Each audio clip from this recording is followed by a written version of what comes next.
आजकल भारत में एक बहुत बड़ी डिजिटल क्रांति चल रही है और इसका स्केल मतलब आप सोच भी नहीं सकते।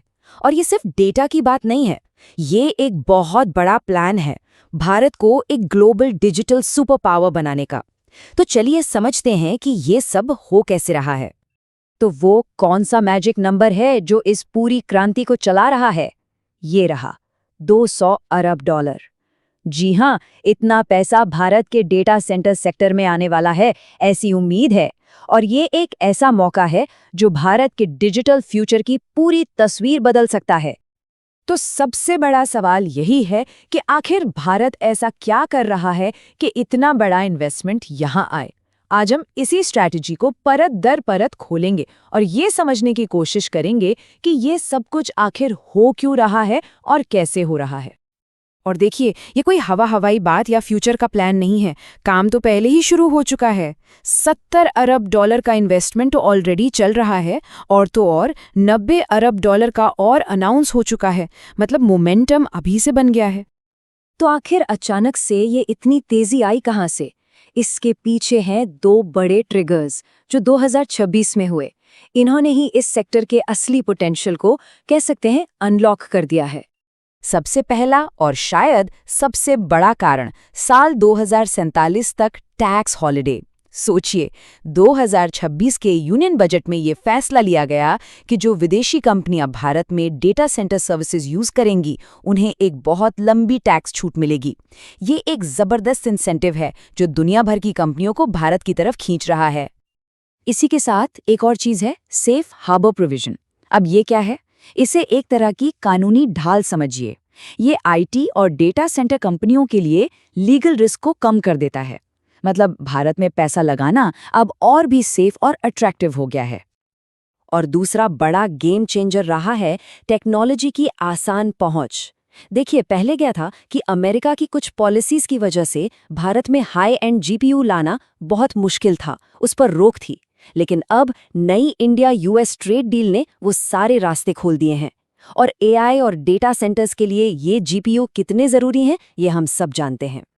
तो इन पॉलिसी में हुए बदलावों का असर क्या हुआ?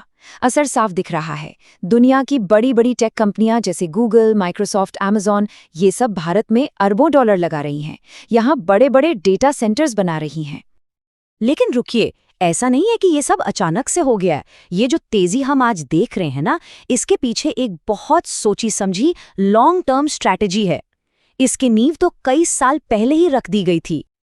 ये कहानी शुरू होती है 2020 में, जब डेटा सेंटर पॉलिसी का ड्राफ्ट आया। तब टारगेट सेट हुआ था कि 2025 तक भारत की डिजिटल इकोनॉमी को $1 ट्रिलियन का बनाना है। और फिर 2026 में बजट और यूएस ट्रेड पैक्ट ने तो जैसे इसे पंख ही लगा दिए और अब नजर सीधे 2047 पर है। उस 2020 की पॉलिसी का विजन बिल्कुल क्लियर था कि भारत को एक ग्लोबल डेटा सेंटर हब बनाना है, सेक्टर में इन्वेस्टमेंट को बढ़ावा देना है और डिजिटल इकोनॉमी की ग्रोथ को रफ्तार देनी है। मतलब सरकार की सोच कितनी दूर की है, ये यहाँ साफ पता चलता है। तो इस पॉलिसी में कुछ बहुत ही खास रणनीतियां थी, जैसे इस पूरे सेक्टर को इंफ्रास्ट्रक्चर का दर्जा दे दिया गया। क्लियरेंस के लिए एक सिंगल विंडो सिस्टम बनाया गया ताकि काम जल्दी हो। डेटा सेंटर पार्क्स बनाने की बात हुई और तो और डेटा सेंटर्स को जरूरी सेवा यानी एसेंशियल सर्विस घोषित कर दिया गया। ये सारे कदम असल में इन्वेस्टमेंट के लिए एक बहुत ही अच्छा माहौल बनाने के लिए थे। अच्छा, अब एक बात समझनी बहुत जरूरी है। ये कहानी सिर्फ डेटा सेंटर बनाने तक ही सीमित नहीं है। ये तो एक बहुत बड़े एक इंटीग्रेटेड टेक इकोसिस्टम का हिस्सा है। मतलब ये सिर्फ डेटा को स्टोर करने की बात नहीं है, बल्कि उन टूल्स को बनाने की भी बात है जो उस डेटा का इस्तेमाल करेंगे। तो भारत की ये जो पूरी टेक स्ट्रैटेजी है वो 3 पिलर्स पर खड़ी है। पहला, एआई डेटा सेंटर्स, जो समझिए कि इस सिस्टम का दिमाग है। दूसरा, इंडिया सेमीकंडक्टर मिशन, जो इसके लिए जरूरी चिप्स बनाएगा। और तीसरा, इलेक्ट्रॉनिक्स कंपोनेंट्स मैन्युफैक्चरिंग स्कीम, जो बाकी का पूरा हार्डवेयर या कह लीजिए शरीर तैयार करेगी। ये एक पूरी तरह से इंटीग्रेटेड अप्रोच है। तो चलिए अब जरा बड़ी पिक्चर देखते हैं। इन सब का भारत और पूरी दुनिया के लिए आखिर मतलब क्या है? ये आंकड़े देखिए, ये भारत की बढ़ती डिजिटल ताकत की कहानी खुद कहते हैं। आईटी सर्विस एक्सपोर्ट्स $220 अरब से ज्यादा, दुनिया के करीब 25% आईफोन अब भारत में बन रहे हैं और अमेरिका के साथ $100 अरब की इलेक्ट्रॉनिक्स ट्रेड का लक्ष्य है। ये नंबर्स भारत को ग्लोबल टेक स्टेज पर एक बहुत बड़े खिलाड़ी के तौर पर खड़ा करते हैं। तो कुल मिलाकर बात यह है कि ये सारी चीज़ें भारत को एआई और क्लाउड इंफ्रास्ट्रक्चर के लिए दुनिया का एक टॉप डेस्टिनेशन बना रही हैं। मकसद साफ है, दुनिया के लिए एक डिजिटल हब बनना।